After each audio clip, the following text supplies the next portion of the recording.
I'm concerned in my role in terms of public trust and confidence in the public sector. That's driven by three key things. Firstly, competence. Do we do the job that we're set there to do? Secondly, reliability. Do we do that job consistently and reliably over time? And lastly, and most importantly, are we seen as honest? Underpinning all of those things is transparency. Transparency of our actions and transparency of how we spend public money.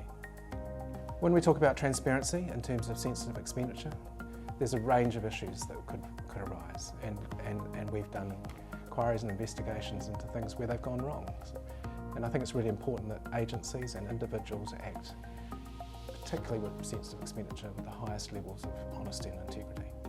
So to get transparent around that, well, the first thing is to have good policies, to be clear on what is and isn't sensitive expenditure, how those pieces of expenditure are approved, how the authority for that is set out. So a good policy framework is great protection against inappropriate expenditure. The second thing is actually being really clear on the sensitive expenditure that you are approving. So is there good documentation behind it? Are there really valid reasons for that expenditure? Can you distinguish where there might be personal benefit and how's that being dealt with? And lastly, and certainly the most obvious in terms of transparency, is about what do we do with the information about the sensitive expenditure that we've incurred? So do we make that public? Are we following the Public Service Commission's guidance around chief executive expenditure?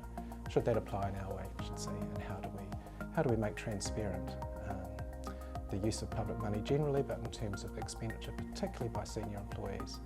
It's a really good question for each agency to turn its mind to and work out in their case what's appropriate and how they shine light on what could be seen as sensitive expenditure by the public. So really, a good policy framework, robust documentation and support for expenditure, and finally transparency of the actual spend. They're the things that I think will keep you safe around sensitive expenditure, and which will give the public confidence that we are acting in their best interests and with honesty and integrity at the heart of those actions.